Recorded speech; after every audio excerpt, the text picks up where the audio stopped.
Seeing archive stories on Instagram using your PC is a pretty simple thing to do, and in this video I will show you exactly how to do it properly.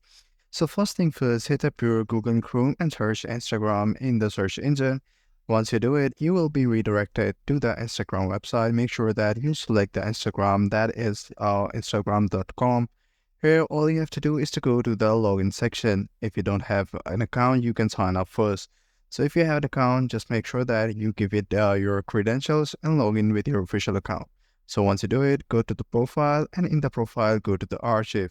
Here, when you go to the archive, you will see all your archive stories. So what you guys can do in the archive story is you can see all the stories that you have posted in the previous time. So you can select the story or you can delete it from the archives as well. So there is no way you can post them again, but you can see the views, the people who like your stories, and you can share it within the personal DMs as well.